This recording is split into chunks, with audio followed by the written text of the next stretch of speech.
எப்பவும் செய்கிற பிரியாணி மாதிரி இல்லாமல் மசாலா அரைச்சி அட்டகாசமான டேஸ்ட்டில் காளான் பிரியாணி எப்படி செய்யுதுன்னு இன்றைக்கி பார்க்க போகிறோம். வாங்க வீடியோக்குள்ளே போகலாம்.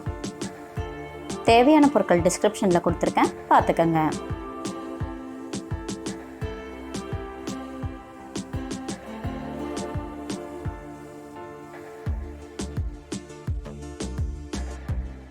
Hi everyone, welcome to Y2K சமையல்.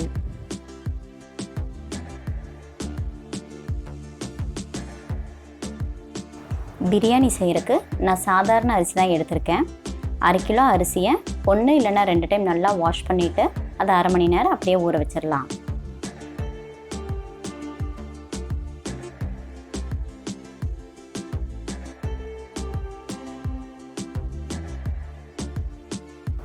அரை கிலோ அரிசிக்கு 400 கிராம் காளான் எடுத்திருக்கேன். காளானை சின்ன சின்னதாக கட் பண்ணி அதை 2 டைம் நல்லா வாஷ் பண்ணிக்கலாம்.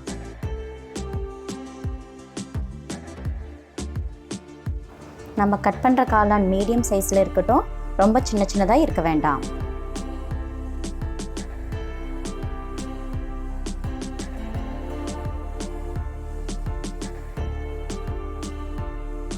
இப்போ பிரியாணிக்கு தேவையான மசாலாவை ரெடி பண்ணிடலாம். அதுக்கு ஒரு மிக்ஸி ஜாரில் 1 கப் புதினா,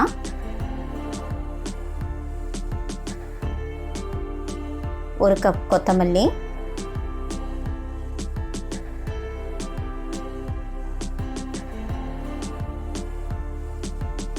50 கிராம் பூண்டு,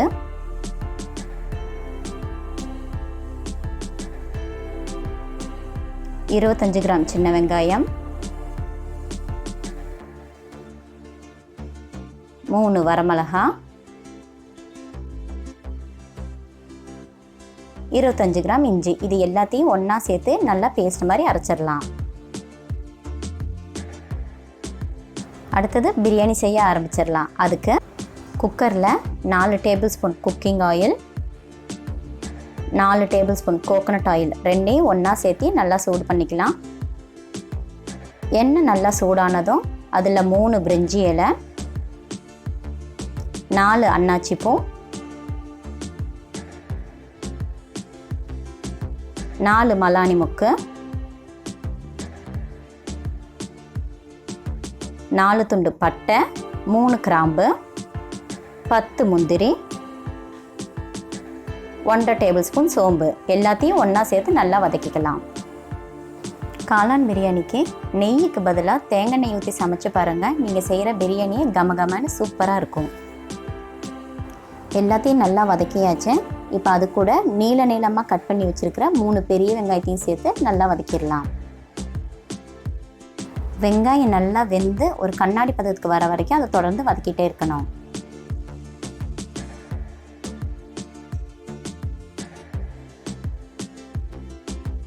இந்த சேனலுக்கு நீங்கள் இதுதான் ஃபஸ்ட் டைம்னா சப்ஸ்கிரைப் பண்ணுங்கள். மறக்காமல் பக்கத்தில் இருக்க பெல் ஐக்கனையும் கிளிக் பண்ணுங்கள்.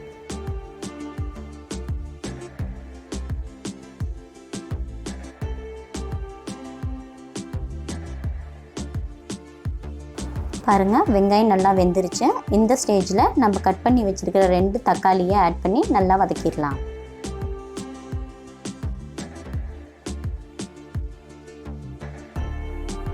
தக்காளி நல்லா வெந்ததுக்கப்புறம் அதுலேருந்து எண்ணெய் தனியாக பிரிஞ்சு வரும். அது வரைக்கும் தொடர்ந்து இதை நல்லா வதக்கிட்டே இருக்கணும்.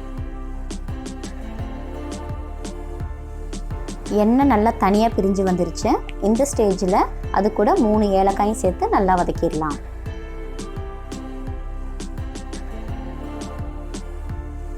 வெங்காயம் தக்காளி எல்லாம் நல்லா வதங்கிருச்சு. இந்த ஸ்டேஜில் நம்ம கட் பண்ணி வாஷ் பண்ணி வச்சுருக்கிற காளானை ஆட் பண்ணிடலாம். ஸ்டார்டிங்லேயே காளானை ஆட் பண்ணி நம்ம வதக்கணுன்னா தான் அதில் உப்பு காரம் எல்லா ஃப்ளேவரும் நல்லா பிடிக்கும். அது கூடவே 1 டீஸ்பூன் பிரியாணி பொடி, தேவையான அளவு உப்பு சேர்த்து நல்லா வதக்கிக்கலாம்.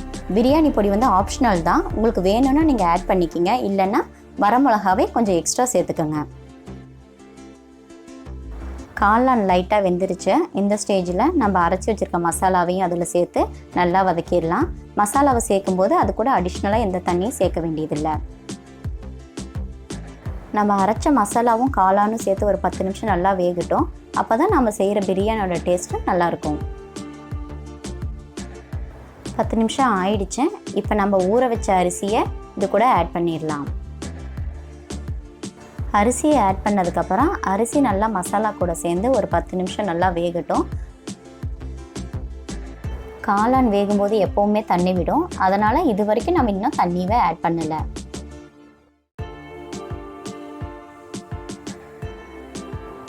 பத்து நிமிஷம் நல்லா வெந்துருச்சு.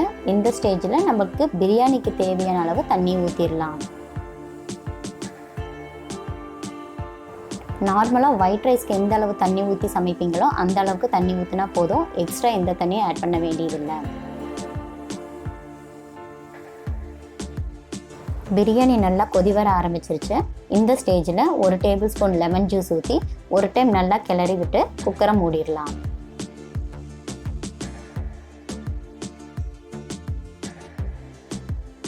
குக்கர் 3 விசில் வர வரைக்கும் நம்ம வெயிட் பண்ணலாம். 3 விசில் வந்துருச்சு. ஸ்டவ்வை ஆஃப் பண்ணிடலாம். குக்கரை ஆஃப் பண்ணி 10 நிமிஷம் ஆச்சு. வாங்க குக்கரை ஓப்பன் பண்ணி பார்க்கலாம். வாவ், சூப்பரான காளான் பிரியாணி ரெடி. யம்மியான ரொம்பவே டிஃப்ரெண்ட்டான டேஸ்ட்டில் காளான் பிரியாணி ரெடி. இந்த ஈஸியான ரெசிபியை நீங்களும் ட்ரை பண்ணி பாருங்கள்.